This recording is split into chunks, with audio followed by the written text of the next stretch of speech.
Bismillahirrahmanirrahim. Alhamdulillah nahmaduhu wa nasta'inuhu wa nastaghfiruh wa na'udzu billahi min shururi anfusina wa min sayyiati a'malina. May yahdihillahu fala mudilla lahu wa may yudlil fala hadiyalah. Asyhadu an la ilaha illallah wahdahu la syarika lah wa asyhadu anna Muhammadan abduhu wa rasuluh la nabiyya ba'dah.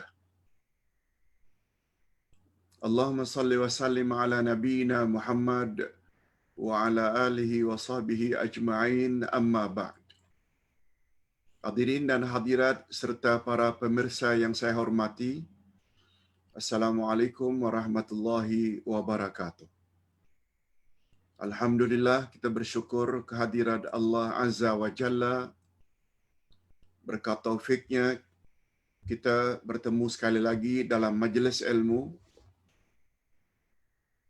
yang pada pagi ini kita akan bahas ayat 33 hingga 35 dari surat Al-Maidah, yaitu tafsir juz yang ke-6 ayat 35 hingga ayat 33 hingga 35 dari surah Al-Maidah di bawah tajuk, di bawah topik hukuman terhadap pengacau keamanan. Hukuman terhadap orang yang mengganggu atau mengacau keamanan.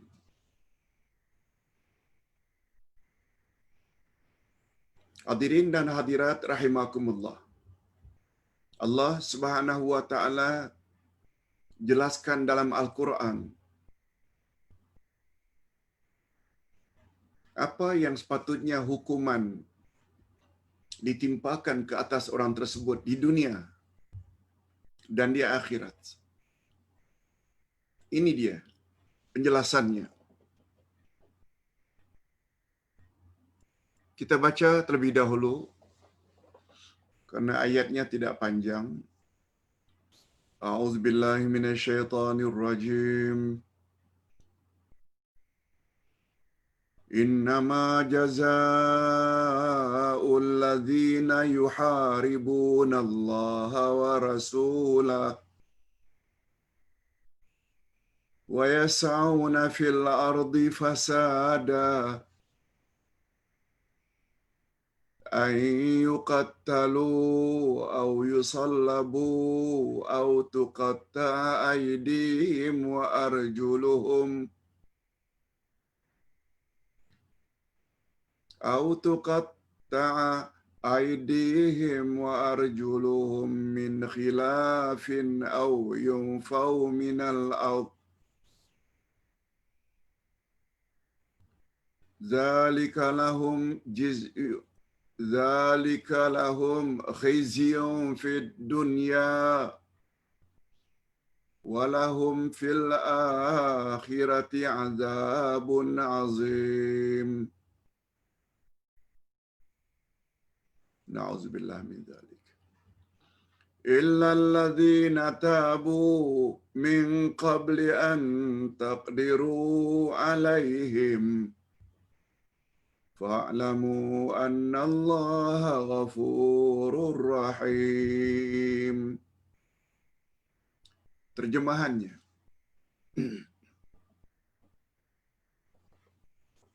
Sesungguhnya pembalasan terhadap orang-orang yang memerangi Allah dan Rasul-Nya.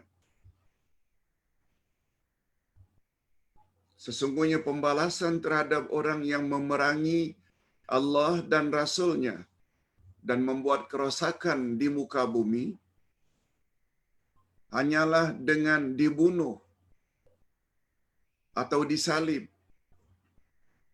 atau dipotong tangan dan kaki mereka dengan bertimbal balik, atau dibuang dari negeri tempat kediamannya. Yang demikian itu sebagai suatu penghinaan untuk mereka di dunia dan di akhirat mereka peroleh siksaan yang besar. Di akhirat, mereka akan memperoleh siksaan yang besar.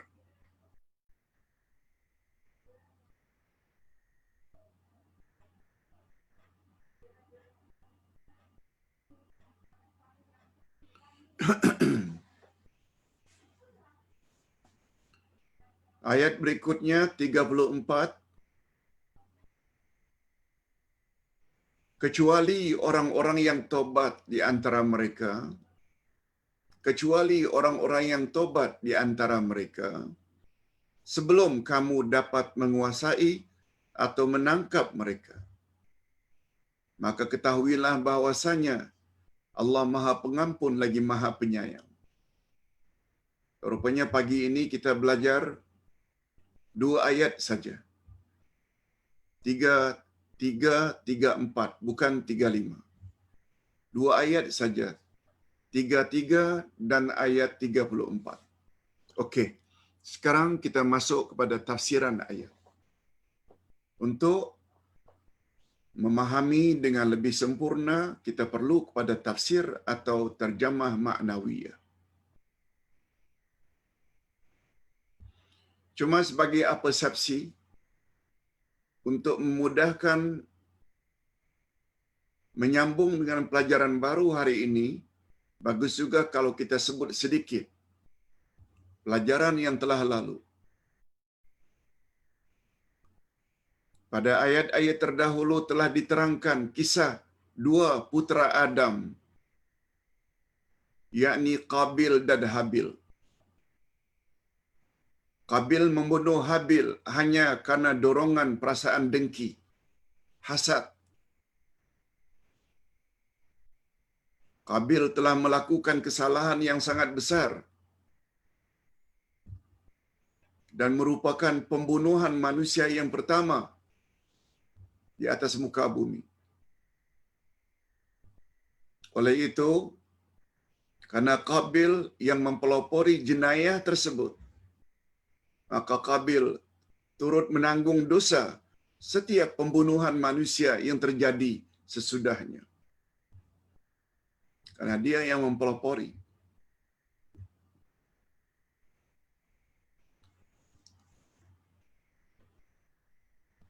Adapun pada ayat berikutnya, ayat yang Ustaz baca tadi, Allah Subhanahu Wa Taala menerangkan pula hukuman ke atas orang-orang yang merompak, orang-orang yang mengganggu keamanan umum dan lain-lain. Perbuatan ini seringkali juga diikuti dengan pembunuhan. Merompak, dibunuh. Kadang-kadang. Okey. Itu hanya sekedar mukaddimah. Ini ayatnya yang kita bacakan tadi.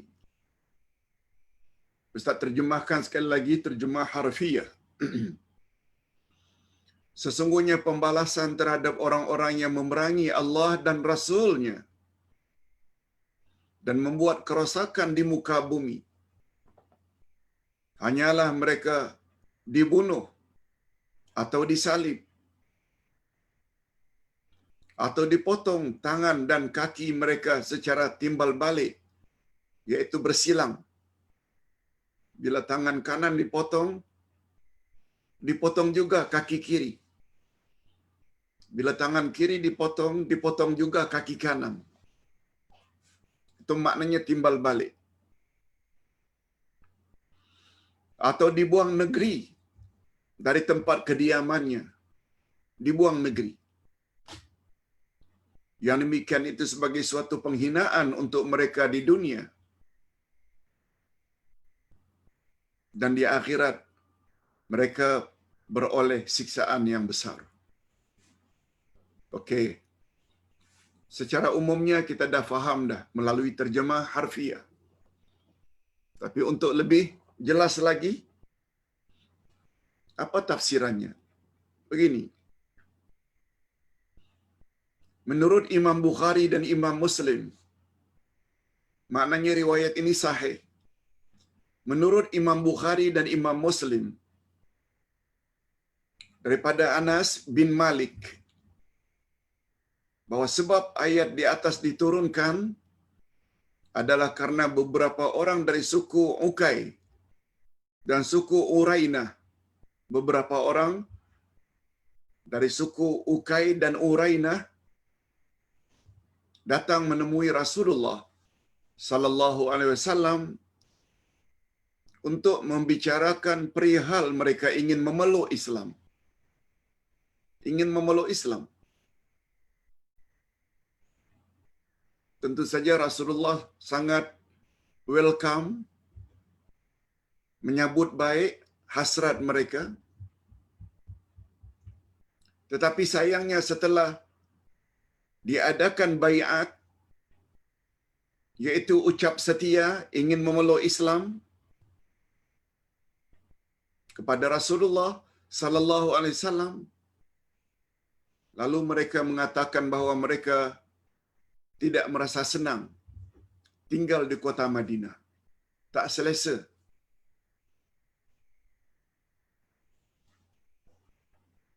Lalu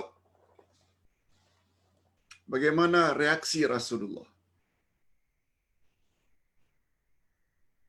Rasulullah sallallahu alaihi wasallam memerintahkan seorang penggembala dengan membawa beberapa ekor unta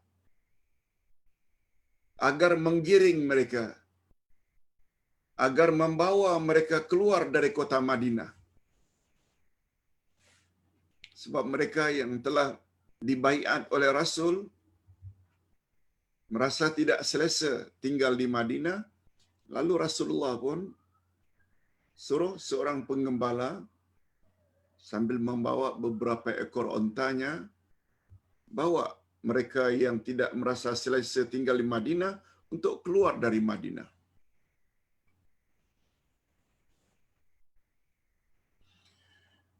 Setelah sampai di suatu tempat yang bernama Harrah, ini di luar Madinah.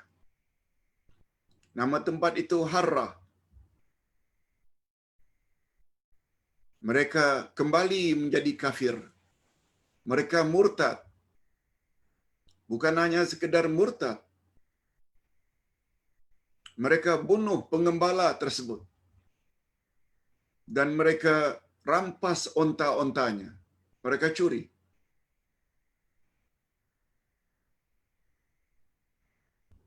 Akhirnya peristiwa tersebut sampai ke telinga baginda Rasul sallallahu alaihi wasallam. Akhirnya berita tersebut sampai ke pengetahuan baginda Rasul sallallahu alaihi wasallam. Lalu baginda mengirim satu rombongan untuk mengejar mereka yang murtad itu. Bukan hanya murtad, membunuh penggembala, mencuri onta-ontanya. Rupanya berhasil. Setelah mereka ditangkap, lalu dipotong. Setelah mereka ditangkap, lalu dipotong tangan dan kaki mereka secara bersilang. Begitu ditangkap, tangan kanan dipotong, kaki kiri dipotong. Lalu kononnya, dalam keadaan tangan dan kaki dipotong, mereka dibiarkan di tengah panas yang terik sampai mati, sampai menemui ajal.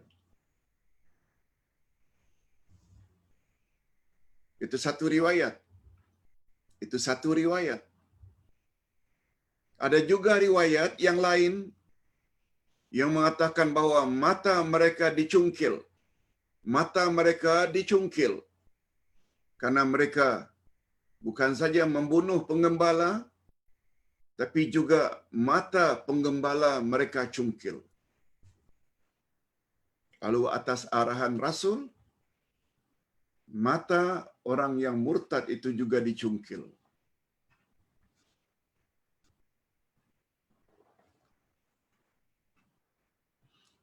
Imam Bukhari menambah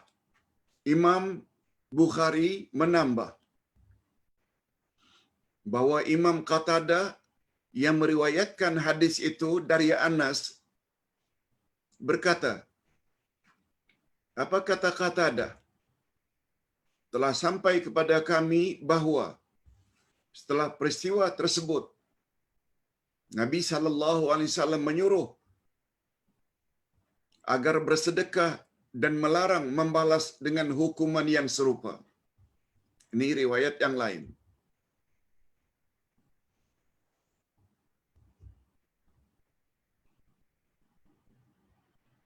Telah sampai kepada kami bahwa setelah peristiwa tersebut Nabi sallallahu alaihi wasallam menyuruh agar bersedekah dan melarang membalas dengan hukuman yang serupa.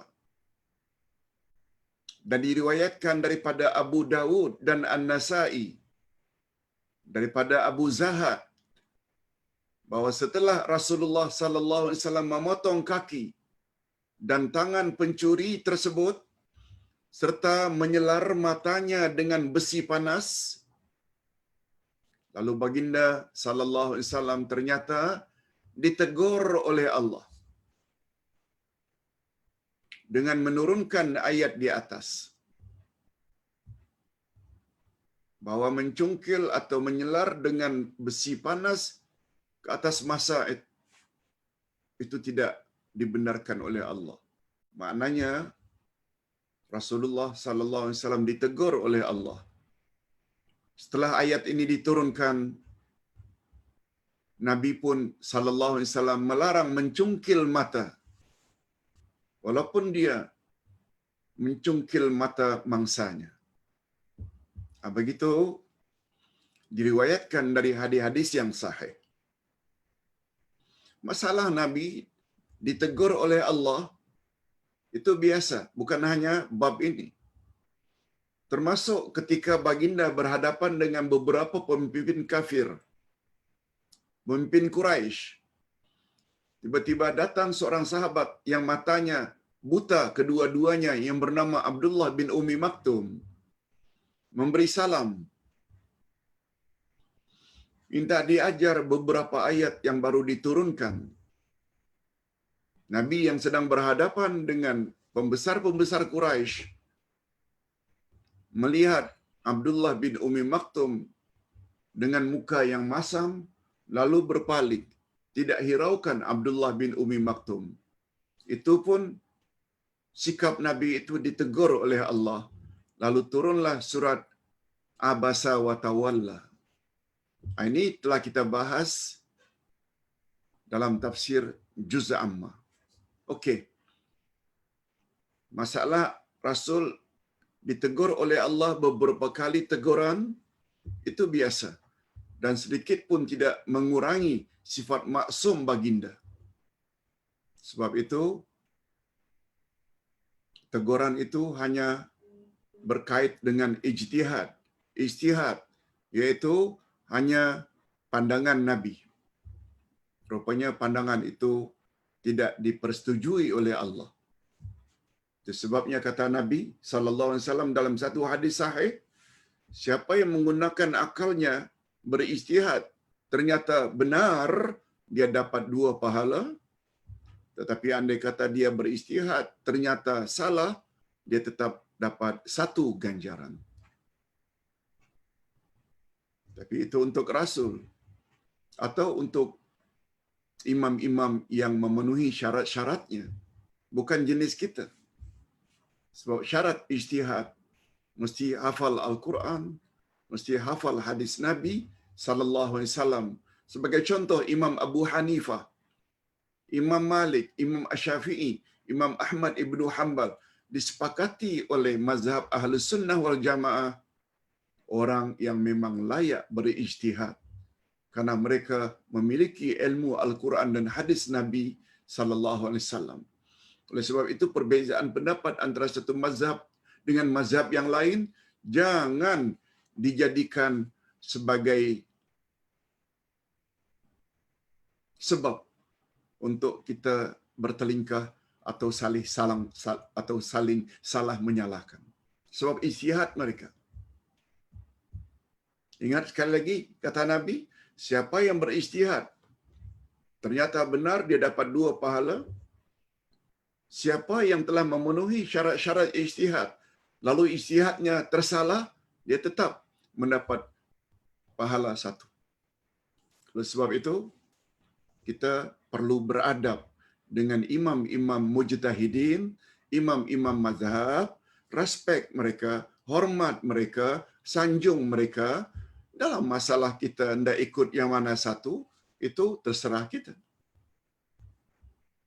Sebab para imam tersebut, mereka berijtihad menggunakan akal bukan sembarangan, tapi berpaksi berdasarkan semangat Al-Quran dan hadis Nabi sallallahu alaihi wasallam. Nah, apalagi Nabi Muhammad sallallahu alaihi wasallam. Okey, kita teruskan. Perbuatan di atas disebut sebagai memerangi Allah dan Rasul-Nya. Allah Subhanahu wa taala menggunakan istilah di dalam ayat di atas, sesungguhnya balasan terhadap orang yang memerangi Allah dan Rasul-Nya. Apa maksudnya? Kata ulama tafsir,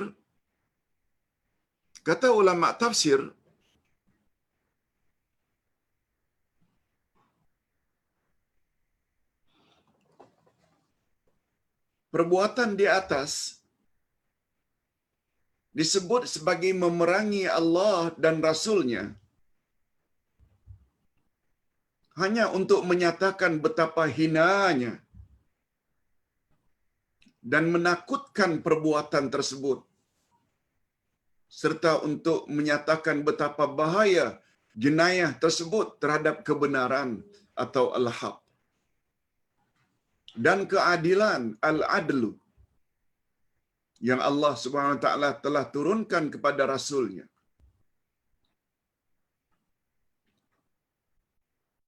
Itu maksudnya. Cuma Allah menggunakan perbuatan mereka itu bermakna mereka telah memerangi Allah dan Rasul. Oh, istilah itu cukup menggerunkan. Cuma istilah itu istilah kiasan. Allah mana boleh diperangi? Begitu juga Rasul, macam mana memeranginya padahal baginda sudah tidak wujud lagi. Istilah tersebut adalah kiasan. Begitu berat penghinaan terhadap orang yang menghalang kebenaran untuk disampaikan, menghalang keadilan untuk dilaksanakan. Kita teruskan. Dalam Al-Quranul Karim, istilah seperti itu sangat banyak. Antara lain seperti firman Allah. Coba dengar firman Allah ini. فَإِنْ لَمْ تَفْعَلُوا فَأَذِّنُوا بِحَرْبٍ مِّنَ اللَّهِ وَرَسُولِهِ.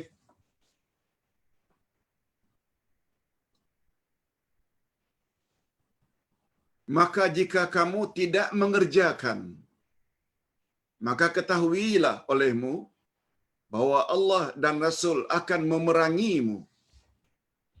Bila kamu tidak meninggalkannya, maknanya perbuatan itu kamu tidak berhenti daripadanya, ingat, Allah dan Rasul akan memerangi kamu.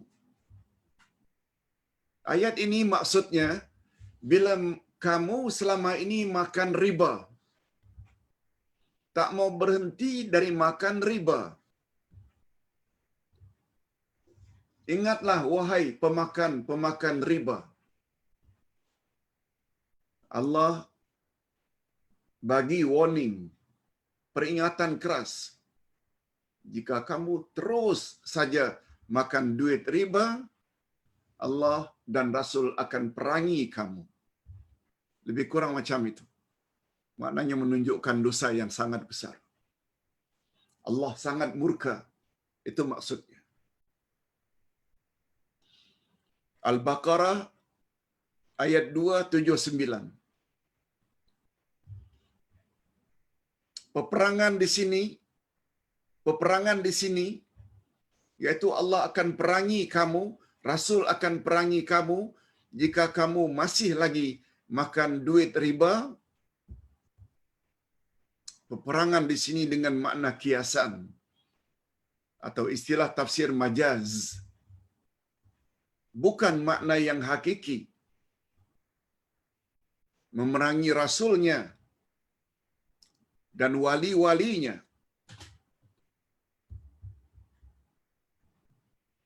Bukan makna yang hakiki. Hal ini sama juga dengan ayat yang lain. Surat Al-Ahzab ayat 57. Apa firman Allah? Innal ladzina yu'dzuna Allah wa rasulahu la'anahumullahu fid dunya wal akhirah.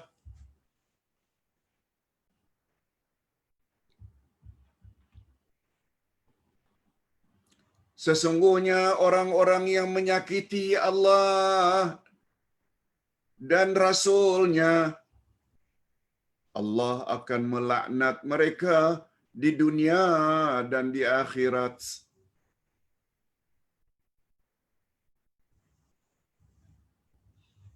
Siapa yang menyakiti Allah dan Rasul-Nya? Bolehkah Allah itu disakiti? Bolehkah Rasul itu disakiti?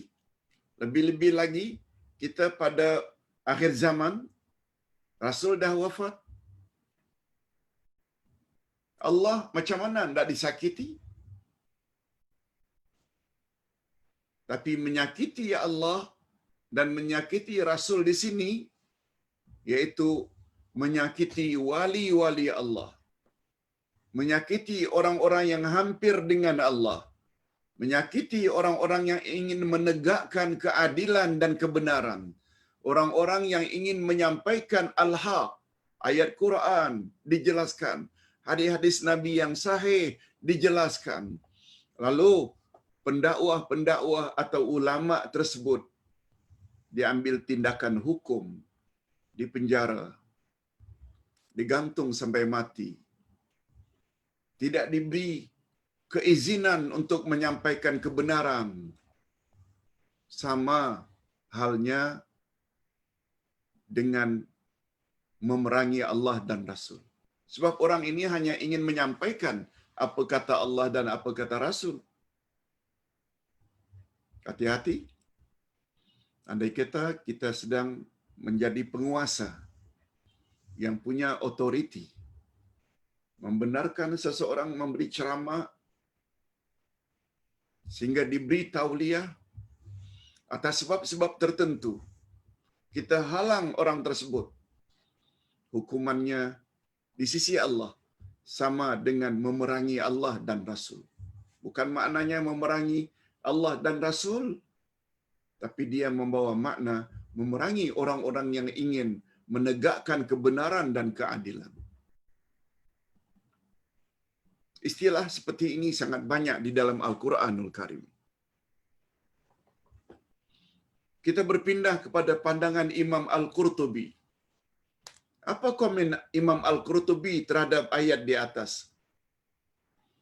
Ayat di atas yaitu innama jazaa'uhu allazina yuharibuna Allah wa rasulah. Sesungguhnya pembalasan terhadap orang-orang yang memerangi Allah dan Rasul-Nya, kata Imam Al-Qurtubi pula, kita tengok pandangan yang kedua pula, itu adalah bentuk kiasan yang dalam bahasa Arab disebut isti'arah wa majaz. Karena Allah tidak dapat diperangi dan tidak dapat dikalahkan disebabkan sifatnya yang maha sempurna. Kalau kita belajar Al-Asma'ul Husna, Allah maha perkasa, Allah maha gagah, Allah maha kuat. Allah tidak boleh dikalahkan. Mengapa ayat berbunyi hanya saja orang-orang yang telah memerangi Allah dan memerangi Rasul-Nya hendaklah dipotong tangan mereka, dipotong kaki mereka. Apa maksud mereka yang telah memerangi Allah dan Rasul? Kata Imam Al-Qurtubi itu membawa makna kiasan, isti'arah wa majaz. Jadi maksud ayat, mereka memerangi wali-wali Allah. Bila disebut wali-wali Allah, ya, jangan terbayang oleh kita Imam Abdul Qadir Jailani, Imam Sanusi, Imam Badawi, Imam Rafa'i. Semuanya itu memang wali-wali Allah. Ahlus Sunnah wal Jamaah mengakui mereka memang dekat dengan Allah. Tapi jangan lupa, orang yang bergelar wali Allah itu orang yang dekat dengan Allah. Paling utamalah wali-wali Allah itu Abu Bakar, Umar, Osman dan Ali. Sebab semua mereka keempat-empatnya garanti masuk syurga. 4 dari 10 yang Nabi sebut dijamin masuk syurga. Walaupun mereka tak pernah dipanggil sebagai wali-wali Allah. Kita kena faham itu. Pada ayat 62-63 dari surat Yunus, Allah menyebut, syarat untuk menjadi wali-wali Allah 2 saja. Iman dan takwa. Imannya mantap, akidahnya. Takwa, buat suruhan Allah, jauhi larangan Allah. Di mata Tuhan, dalam pandangan Allah, walilah itu. Dia lelaki ke? Dia perempuan ke? Apa suku bangsanya? Tak kisah. Kita kena memahami dengan pemahaman demikian. Bukan maksud wali-wali Allah itu apa yang kita kenal selama ini bernama atau bergelar wali-wali Allah. Tak. Wali-wali Allah wujud sampai hari kiamat. Mudah-mudahan kita semua, hadirin hadirat serta para pemirsa, semua kita termasuk wali-wali Allah. Sebabnya iman perlu dimantapkan, jangan bercampur syirik dan khurafat walau sedikit. Yang kedua, berusaha saja untuk buat suruhannya, jauhi larangannya agar mendapat gelaran orang-orang yang bertakwa. Ini yang kita sedang usahakan. Itu sebabnya kita belajar Al-Asma'ul Husna, itu sebabnya kita belajar akidah, itu sebabnya kita belajar tafsir. Semuanya menghala ke arah itu. Dengan ilmu yang kita miliki, berdasarkan Quran dan Sunnah, kita amalkan secara pribadi, lalu kita sambung-sambungkan, sebar-sebarkan kepada orang lain.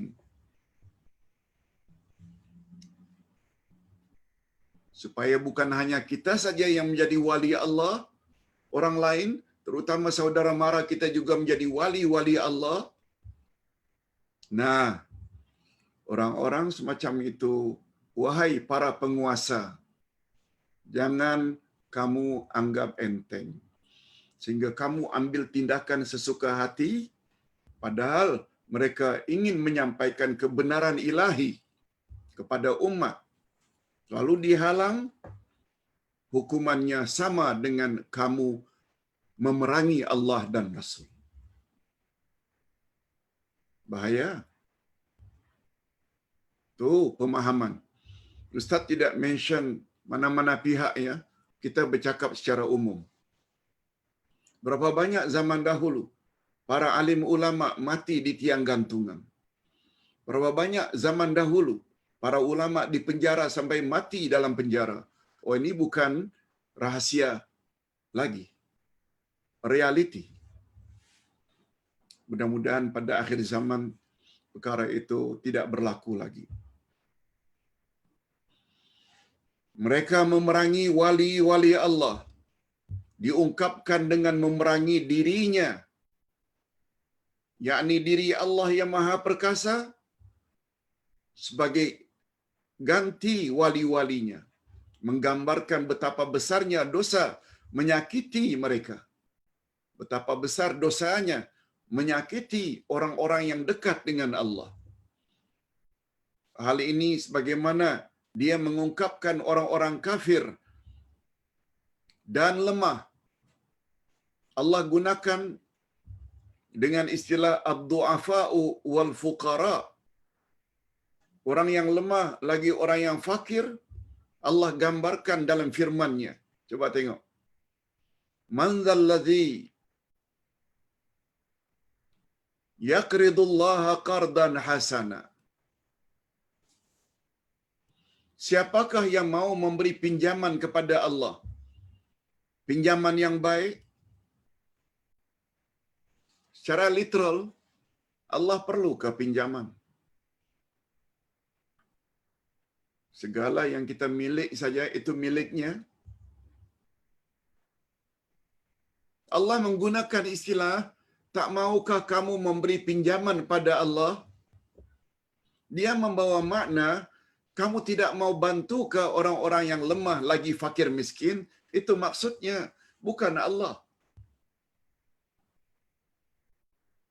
Ditambah pula Allah SWT menggunakan istilah, tak maukah kamu pinjamkan kepada Allah? Apa makna pinjam? Bukan beri. Bukan beri pada Allah. Beza tak pinjam dengan beri? Bila kita pinjam kepada seseorang, maknanya kita layak mendapat kembalinya. Sesuatu yang dipinjam mesti dikembalikan. Sebabnya bila kita bagi kepada fakir miskin 10 ringgit, Allah Subhanahu Wa Taala akan ganti berganda-ganda. Berganda-ganda. Itu makna siapa yang memberi pinjaman pada Allah. Padahal maksudnya memberi bantuan kepada fakir miskin dan orang-orang lemah.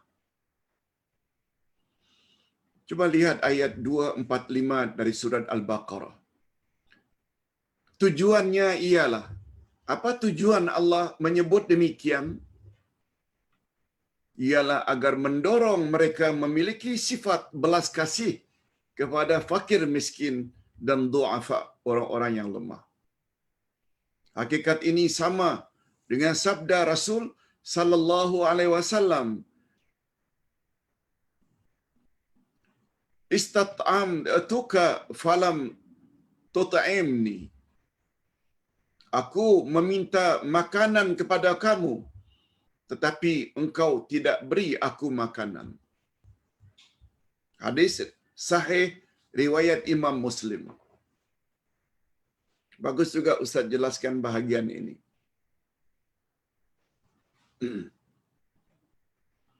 Nabi sallallahu alaihi wasallam menyebut dalam hadis panjang, ini hanya sebahagian kecil.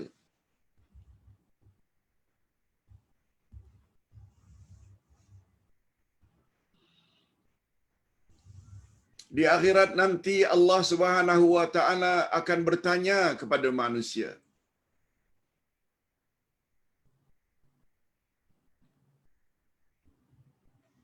wahai fulan,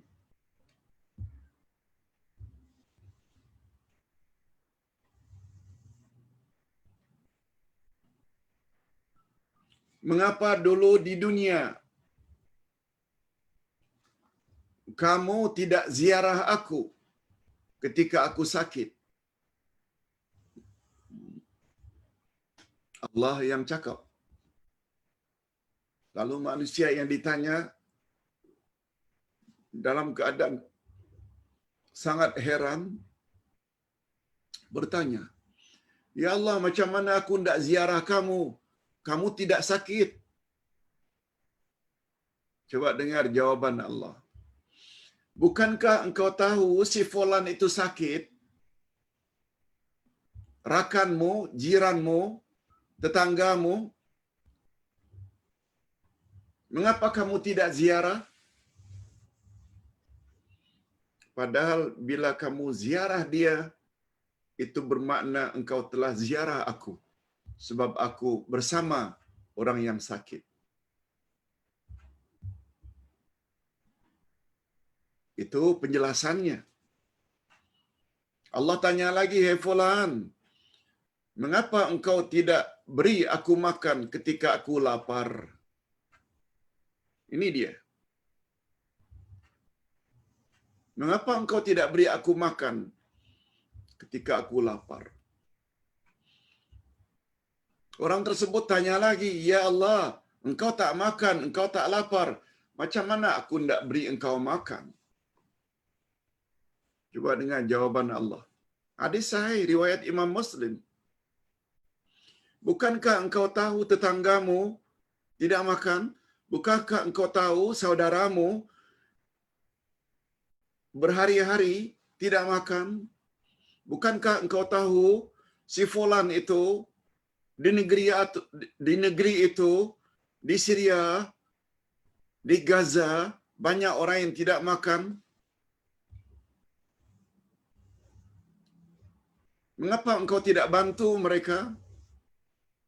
Sebab bila mereka beri,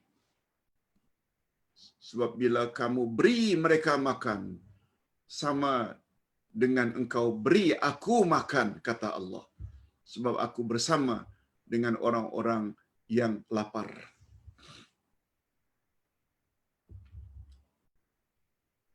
Itu sebabnya kita, Ustaz ulang berkali-kali, ayat Quran ke hadis Nabi tidak cukup dipahami secara literal, terjemah harfiah. Dia perlu kepada terjemah maknawiyah, yang untuk Al-Quran namanya tafsir, yang untuk hadis namanya syarah. Yang Nabi berjanji, "Aku tinggalkan dua pedoman untukmu, wahai umat, selagi kamu berpegang teguh, kamu tidak akan sesat selama-lamanya." Jadi kita belajar Quran, belajar sunnah. Sebabnya Ustaz selalu sebut, Ustaz sangat merasa perlu kita tahu, walau tidak banyak, paling kurang ke arah memahami Al-Quran dan Al-Hadis. Walaupun beberapa ayat Quran, walaupun beberapa hadis Nabi, jadilah daripada kita tidak mengetahui sama sekali, sehingga kita tidak sesuaikan sikap kita dengan kehendak dua sumber tersebut. Padahal Nabi menjamin, bila kamu ikut Quran dan Sunnah, kamu tidak akan sesat selama-lamanya. Okey, itu sekedar penjelasan. Oleh sebab itu, bila ada orang sakit, ziarahi mereka. Malah kata para ulama, bukan saja ziarah, walaupun yang sakit minta kita doa, kita juga boleh minta kepada pesakit agar doa kita.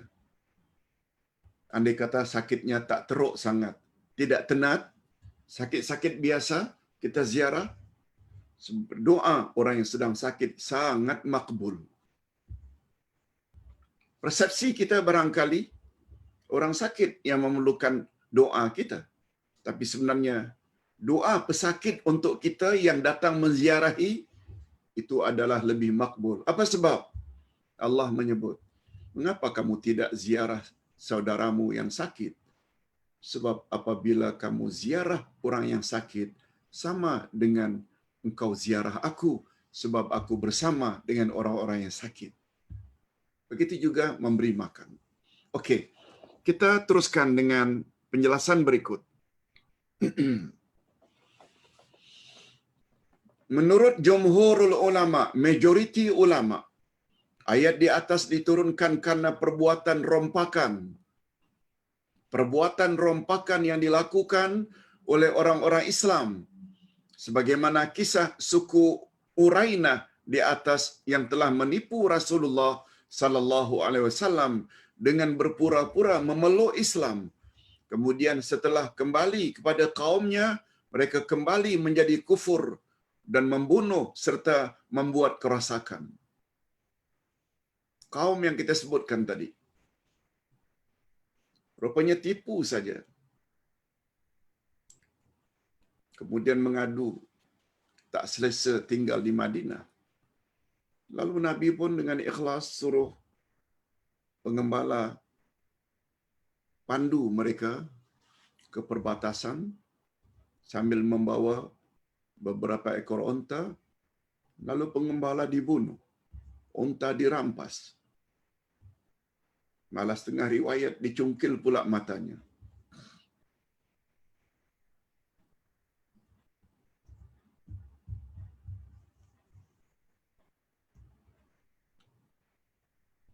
Lalu Rasulullah sallallahu alaihi wasallam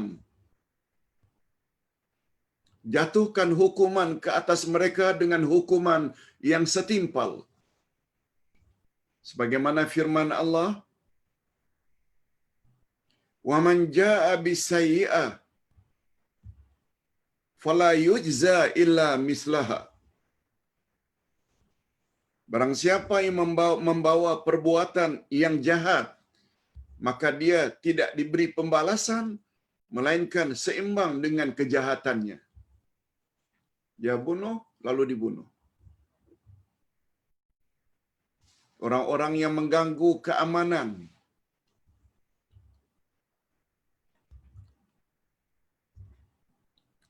demikian di dalam tafsir Ibnu Katsir, tafsir Al-Quran Al-Azim, jilid 2, muka surat 5657, dan tafsir yang lain pula, tafsir Al-Maraghi, juz yang ke-6, muka surat 106. Apa kata mereka? Orang-orang yang mengganggu keamanan dan mengacau ketenteraman, menghalang berlakunya hukum, keadilan dan syariat, merosak kepentingan umum, seperti membinasakan ternakan, merosak tanam-tanaman dan sebagainya.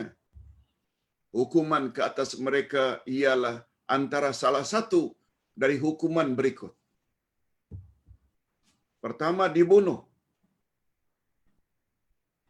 Yang kedua, disalib.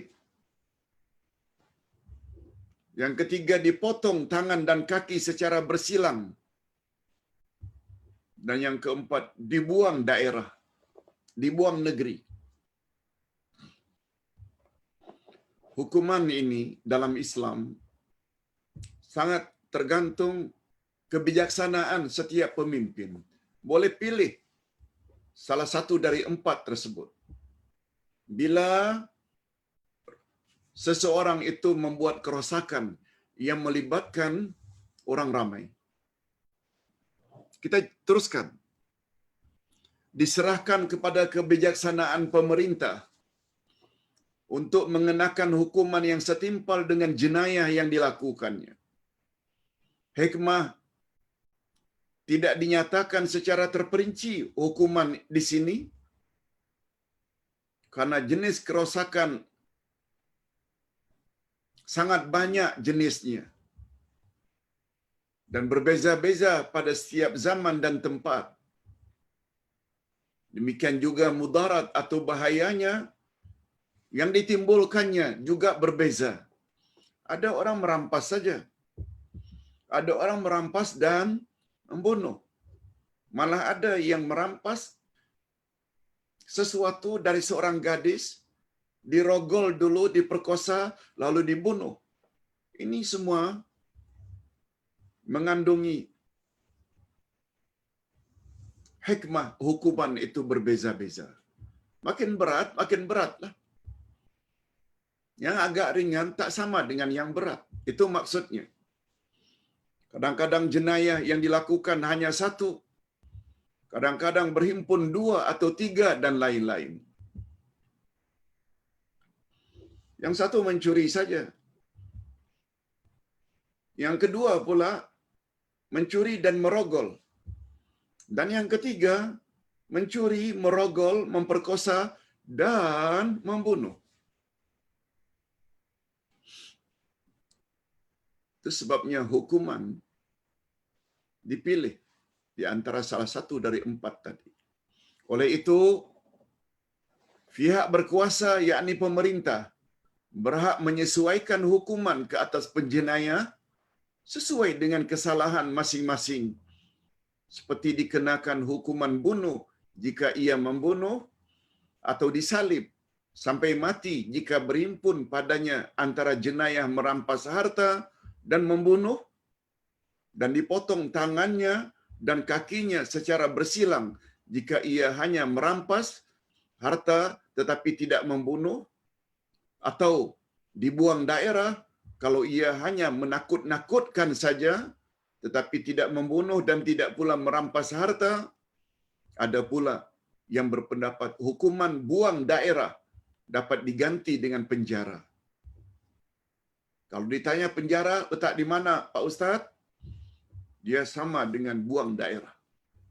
Sebab buang daerah kita tak jumpa dia lagi, sama dengan dia diletakkan di dalam lokap atau penjara atau jail.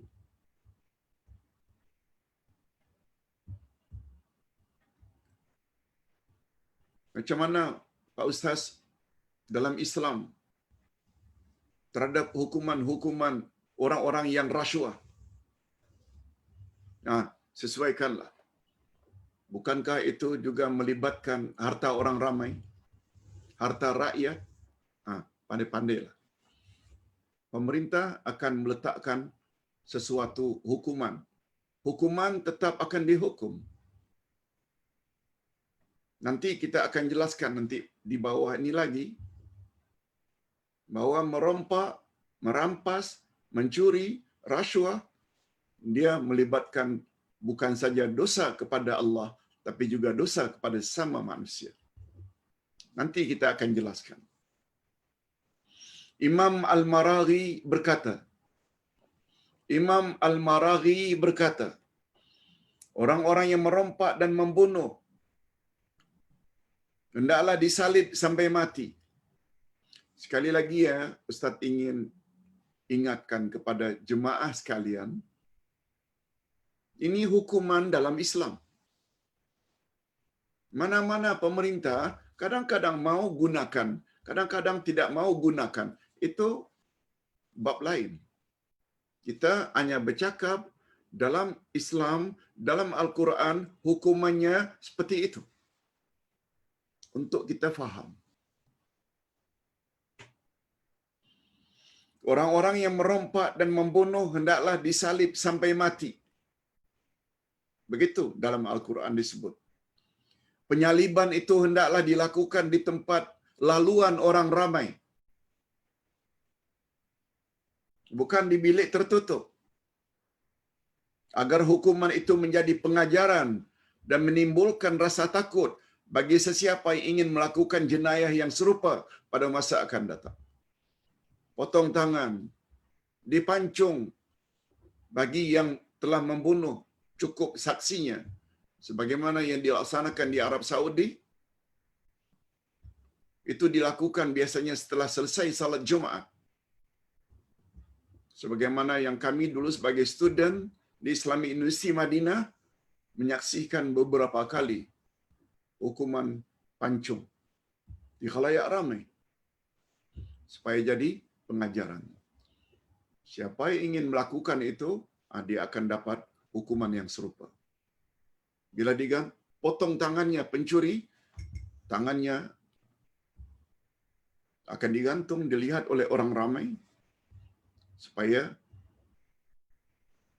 tidak melakukan perkara serupa. Kalau tidak, mereka akan dapat hukuman yang sama. Setelah menyebut beberapa jenis jenayah berat, di atas dan hukuman ke atas masing-masing mereka, lalu dijelaskan pula tentang keadaan mereka di dunia dan di akhirat.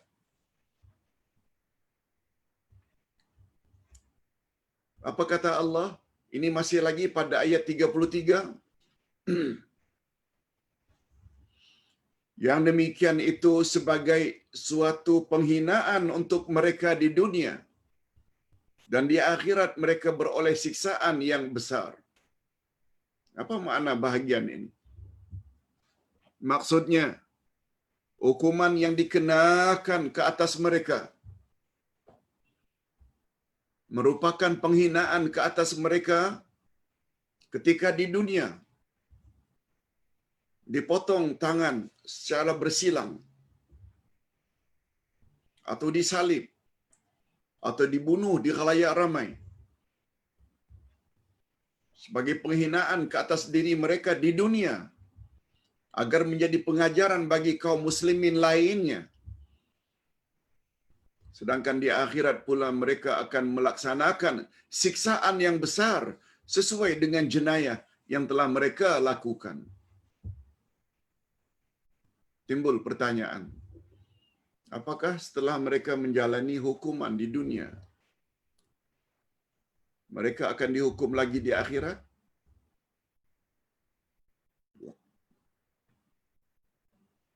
Para ulama berbeza pendapat. Coba kita dengar pandangan berikutnya. Menurut As-Sa'di, Syekh Abdul Rahman bin Nasir As-Sa'di, pengarang kitab Kalamul Mannan, apa kata beliau? Ayat ini menunjukkan bahwa jenayah rompakan atau merampas harta orang lain merupakan jenayah yang sangat besar sehingga mereka layak mendapat penghinaan di dunia dan siksaan di akhirat. Dari azab tersebut, dunia akhirat menunjukkan perbuatan itu adalah perbuatan yang sangat jahat. Profesor Wahbah Az-Zuhaili dalam kitab tafsirnya At-Tafsir Al-Munir, apa kata beliau? Penggunaan istilah penghinaan di dunia dan siksaan di akhirat. Coba tengok. Di dunia dikatakan penghinaan, di akhirat siksaan, padahal penghinaan adalah juga siksaan. Dan siksaan juga adalah penghinaan. Karena penghinaan di dunia lebih dahsyat daripada siksaan. Sedangkan siksaan di akhirat pula lebih dahsyat daripada penghinaan. Begitu kata Profesor Wahbah Az-Zuhaili. Penghinaan di dunia, siksaan di akhirat. Padahal kata beliau,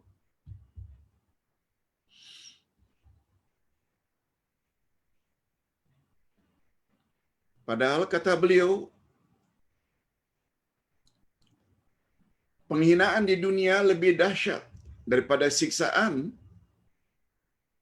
lebih dahsyat daripada siksaan, sedangkan siksaan di akhirat lebih dahsyat daripada penghinaan. Na'udzubillah min zalik. Mudah-mudahan kita dilindungi oleh Allah bukan hanya daripada penghinaan, tapi juga daripada siksaan. Adanya penggabungan dua hukuman dalam ayat di atas. Mengapa tak cukupkah dengan siksaan, tapi juga penghinaan? Tak cukupkah dengan penghinaan tanpa siksaan? Tapi mengapa digabungkan kedua-duanya? Ini dia rahasianya. Adapun penggabungan dua hukuman dalam ayat di atas, yakni di dunia dan di akhirat, bagi orang yang memerangi Allah dan Rasul-Nya dengan makna tadi, yaitu memerangi wali-wali Allah, menunjukkan bahawa hukum hudud yang dilaksanakan di dunia tidaklah membebaskan seseorang. Ini menunjukkan hukuman hudud di dunia tidak membebaskan seseorang dari siksaan di akhirat nanti. Hukum hudud kena juga, azab di akhirat juga kena. Tapi Ustaz, kami pernah mendapat penjelasan bila sudah dihukum di dunia, di akhirat bebas. Okey, Ustaz hanya tidak sebut. Itu satu pandangan.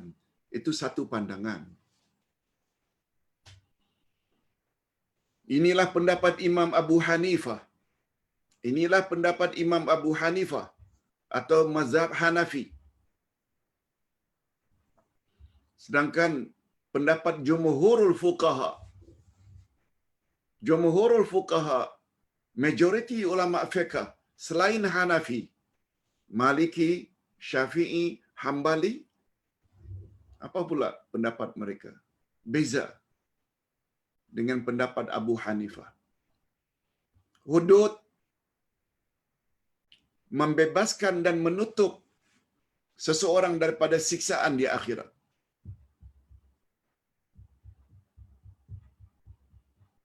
Bila seseorang yang mencuri dipotong tangannya, di akhirat dia tidak disiksa lagi. Bagi yang membunuh, dia dibunuh. Hukum atau dosa membunuh tidak lagi dituntut ke atasnya di akhirat nanti. Dia bebas. Karena hukum di dunia, hudud ke, kisas ke, telah dilaksanakan. Ini pendapat majoriti daripada ulama fiqh. Ini sebagaimana sabda Rasul sallallahu alaihi wasallam daripada Ubadah bin Samit radhiyallahu anhum. Ini pandangan jumhur fuqaha. Majoriti ulama fiqh adalah lebih kuat karena dia disandarkan dengan hadis sahih riwayat Imam Muslim. Apa kata Nabi? Apa sabda Nabi? Man asaba min hadhil ma'asi syai'a fa'uqiba bihi fahuwa kafaratun lah. Wa man asaba syai'in min dhalika fasatarahu Allah fa amruhu ila Allah. In syaa'a 'afa anhu wa in syaa'a 'adzabahu. Rawahu Muslim. Coba dengar terjemahannya. Barang siapa yang melakukan sesuatu daripada maksiat-maksiat ini, maknanya apapun maksiat, lalu dia dihukum karenanya di dunia maksudnya, maka hukuman itu kafarat, akan menjadi penutup bagi dosanya itu. Maknanya di akhirat dia tidak akan dikenakan hukuman lagi. Sebab dia dah cover. Kafaratun, cover. Allah tutup dosa itu karena tindakannya atau maksiat yang dilakukan sudah mendapat hukuman di dunia. Dan barang siapa melakukan suatu dari dosa-dosa tersebut, lalu Allah tutup dia. Tutup dia maksudnya daripada pengetahuan orang ramai sehingga dia tidak tertangkap. Dia terselamat daripada ditangkap. Maka urusannya terserah kepada Allah. Jika dia berkehendak, maka dia boleh memaafkannya, dan jika dia berkehendak, dia juga boleh menyiksakannya. Maknanya hukumannya terserah kepada Allah. Berapa banyak orang yang berzina yang tidak diketahui perbuatannya sehingga dia tidak dirajam menurut Islam. Berapa banyak orang yang minum arak tapi tidak dapat diambil tindakan karena dia minum sembunyi-sembunyi. Berapa banyak orang yang berjudi tapi tidak mendapat hukuman di dunia karena dia pandai. Apalagi berjudi di luar negara. Terhadap dosa-dosa itu diserahkan kepada Allah Azza wa Jalla. Tapi apabila maksiat yang dilakukan dapat tangkap dalam dunia hukum, malah di zaman dahulu memahami akan hakikat ini, berapa banyak sahabat atau sahabiat yang datang pada Nabi untuk dirajam karena dia telah berzina.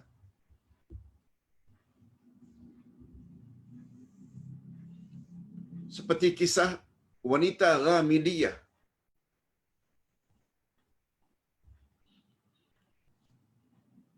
Begitu juga seorang laki-laki yang bernama Ma'az datang pada Rasul untuk dirajam karena dia mengaku dia berzina. Karena mereka semua tahu bila hukuman berzina telah mendapat hukuman menurut Islam di dunia, di akhirat mereka bebas dan tidak akan dihukum lagi. Begitu orang yang faham. Hadirin dan hadirat rahimakumullah. Jadi sekali lagi, pendapat yang lebih kuat dalam hal ini adalah pendapat jumhur karena mereka ada bawa hadis Nabi yang sahih. Bukan sebagaimana pendapat Imam Abu Hanifah, walaupun di dunia dihukum, di akhirat juga akan dihukum. Nah, itu agak sedikit berbeza dengan pendapat majoriti ulama fiqh. Adapun jika pelaku kesalahan-kesalahan sebagaimana disebut di atas segera bertobat sebelum mereka ditangkap oleh pihak penguasa, maka Allah SWT menerangkan nasib mereka pada ayat berikut. Ini ayat berikut. Telah berzina, mereka tobat. Berazam tidak akan mengulangi lagi. Setelah minum arak atau berjudi, mereka tobat. Sebelum mereka ditangkap oleh pihak penguasa. Allah jelaskan pada ayat terakhir. Illal ladzina tabu min qabli an taqdiru alaihim fa'lamu annallaha ghafurur rahim. Kecuali orang-orang yang tobat di antara mereka sebelum kamu dapat menguasai atau menangkap mereka, maka ketahuilah bahwasanya Allah Maha Pengampun lagi Maha Penyayang. Okey, itu baru terjemahan harfiah. Apa tafsirannya? Maksudnya, barang siapa yang bertobat sebelum dia ditangkap oleh pihak berkuasa, barang siapa yang bertobat sebelum ia ditangkap oleh pihak berkuasa, maka terlepaslah ia daripada hukum jika ia tobat itu tobat yang sebenarnya. Jika ia tobat dengan tobat yang sebenarnya atau tobat nasuha, bukan berpura-pura, Allah akan maafkan. Tapi itu jika dosanya kepada Allah. Dia tobat nasuha. Karena dengan demikian akan tercapailah matlamat adanya hukuman, yaitu meninggalkan perbuatan yang merosakkan dan memerangi Rasulullah dan para walinya. Ini berdasarkan isyarat pada akhir ayat. Apa akhir ayat menyebut? Allah menyebut, ketahuilah olehmu bahwa Allah itu Maha Pengampun lagi Maha Penyayang. Itu isyarat ayat bahwa orang tersebut tidak akan dihukum di akhirat nanti bila dia tobat. Namun demikian,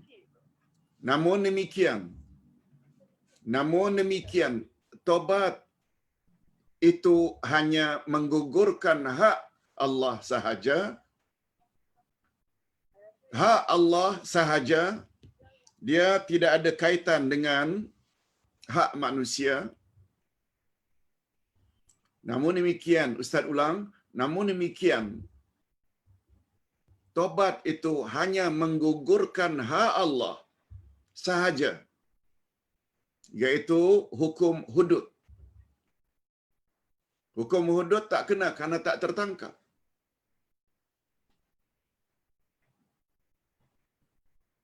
Sebab hukuman dikenakan ke atas penjenayah atas dua sebab. Sebab yang pertama, pengakuan. Sebagaimana pengakuan Ma'az tadi, bahwa dia telah berzina. Sebagaimana pengakuan wanita Ghamidiyah tadi, yang dia lalu Nabi suruh agar dirajam. Walaupun sebelum itu Nabi delay, beranaklah anakmu dulu. Kamu lahirkanlah anakmu dahulu. Dah lahir, lalu dia datang lagi minta dihukum. Besarkan anakmu, susukan dia dahulu. Baru datang kali ketiga, lalu dirajam. Itu maknanya hukuman dilakukan berdasarkan pengakuan. Dan yang kedua, hukuman juga dikenakan ke atas seseorang apabila cukup bukti-buktinya. Dia ditangkap dan cukup di bukti-buktinya dia bersalah. Kalau umpamanya kes membunuh, begitu juga kes berzina, cukup bukti-buktinya, baru dia dihukum. Bukan berdasarkan menghukum berdasarkan keraguan. Jadi dua cara dapat seseorang diambil tindakan hukum di dunia. Pertama, karena pengakuannya. Yang kedua, cukup bukti atau saksinya. Jadi Ustaz ulang sekali lagi. Tapi seseorang yang apabila bertobat dari dosa-dosanya dengan tobat nasuha, Allah Subhanahu Wa Taala tidak akan hukum dia. Tapi ini dia. Ada tetapinya. Namun demikian tobat itu hanya menggugurkan hak Allah, yaitu dengan menyiksanya di akhirat nanti. Itu gugur. Yaitu hukum hudud di dunia. Hukum Allah maknanya hukum potong tangan bila mencuri di dunia. Hukum kisas dipancung kepalanya. Rajam bagi penzina. Kalau dia tobat dengan syarat dia belum tertangkap, maka dosanya diampunkan oleh Allah Azza wa Jalla. Dan di akhirat dia tidak akan disiksa oleh Allah. Adapun hak hamba, ini lain. Kalau tadi hak Allah dengan tobat nasuha, hapus. Tidak dikenakan hukuman di dunia. Adapun hak hamba seperti qisas. Siapa yang membunuh,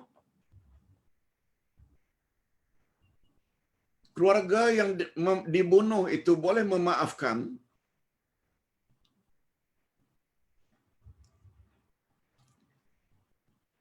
dan juga boleh tidak memaafkan. Tapi bila memaafkan, dia mesti bayar pampasan atau diat. Bila dia mencuri, bila dia rasuah, duit orang ramai, itu maknanya hukumnya terhadap sesama manusia. Adapun hak hamba yang duitnya dicuri, yang kehormatannya tercalar, maka yang melakukan jenayah tersebut, seperti dia mencuri, dia mesti mengembalikan harta yang dirampasnya, tetap kekal dan terus berlaku. Dia tidak boleh minta maaf kepada Allah sahaja, sebab itu bukan hak Allah. Itu sebabnya ada satu hadis, az-zulmu salasah. Zalim ada 3. Pertama, zalim yang Allah tidak akan ampun sama sekali, yaitu syirik. Bila sampai mati dia tidak tobat. Tapi kalau dia tobat sebelum mati, masih diterima oleh Allah, walau syirik. Tapi syirik sampai mati tak tobat, Allah tak akan ampun. Itu tertera di dalam ayat 48 dari surat An-Nisa. Innallaha la yaghfiru an yushraka bih. Allah tidak akan ampun dosa syirik. Maknanya bila dia mati dalam syirik. Zalim yang kedua, yaitu zalim yang Allah boleh maaf jika Allah berkehendak, walaupun dia tidak sempat minta ampun. Yaitu dosa-dosa besar selain daripada syirik. Berzina, berjudi, minum arak, itu bukan syirik. Dia termasuk ke dalam bahagian ayat, wa yaghfiru ma duna dzalika liman yasha. Allah boleh maafkan selain syirik siapa yang dia kehendaki. Ada satu lagi zalim. Kata Nabi, zalim yang Allah berlepas diri daripadanya. Allah tak mau campur. Iaitu perbuatan jenayahmu terhadap sesama makhluk. Termasuk mencuri. Termasuk mencuri harta orang lain. Itu maksudnya. Adapun hak hamba seperti qisas mencuri, hendaklah mengembalikan harta yang dirampas adalah tetap kekal dan terus berlaku. Sebab untuk mendapat keampunan daripada manusia yang dizalimi, mesti mengembalikan hartanya atau paling kurang minta maaf. Ayat juga menerangkan bahawa jika taubat dilakukan setelah ditangkap, taubat dilakukan setelah tertangkap, maka menurut zahir ayat, maka taubat itu tidak berguna. Kalau saya taubat, saya tidak akan mencuri lagi. Tak. Hukuman tetap dilaksanakan. Demikian menurut zahir ayat. Hukuman tetap akan dikenakan ke atasnya.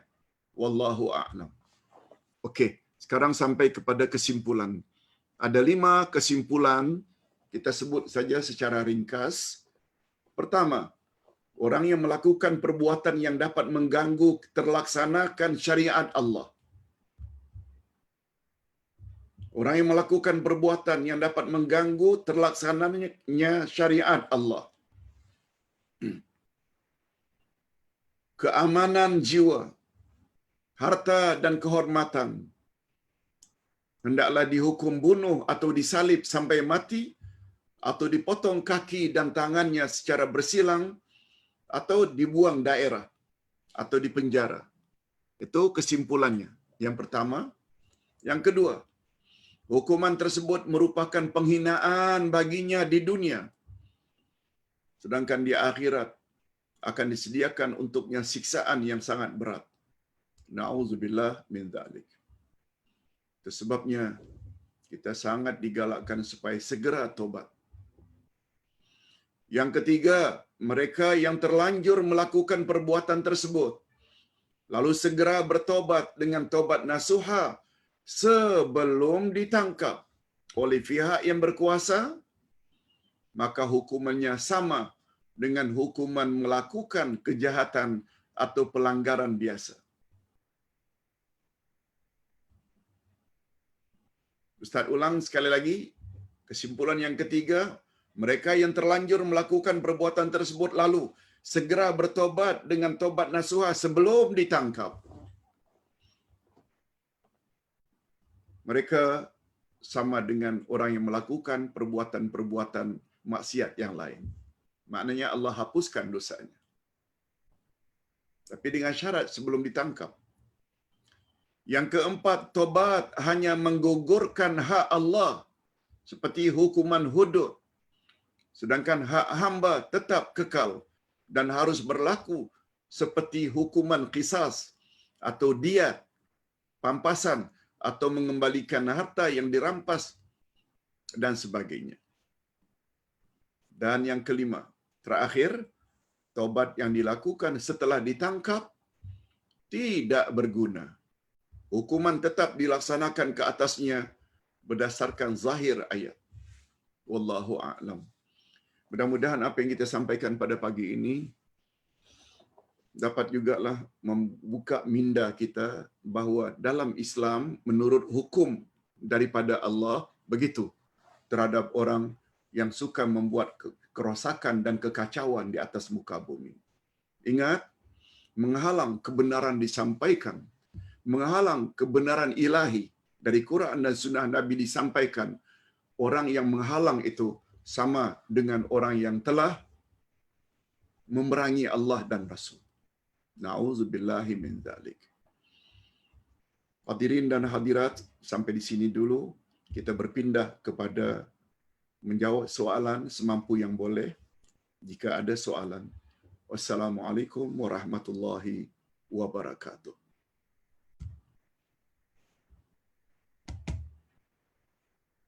Okey.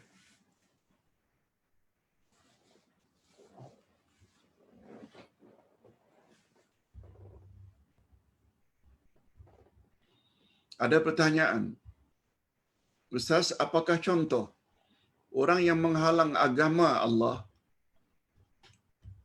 di negara kita? Di negara kita ke di negara mana-mana pun menghalang kebenaran ilahi yang ada dalam Quran dan hadis Nabi, sama hukumnya dengan menghalang orang-orang yang menghalang agama Allah. Sebab agama Allah bila disampaikan membuat rakyat menjadi sadar, melaksanakan hukuman Allah, melaksanakan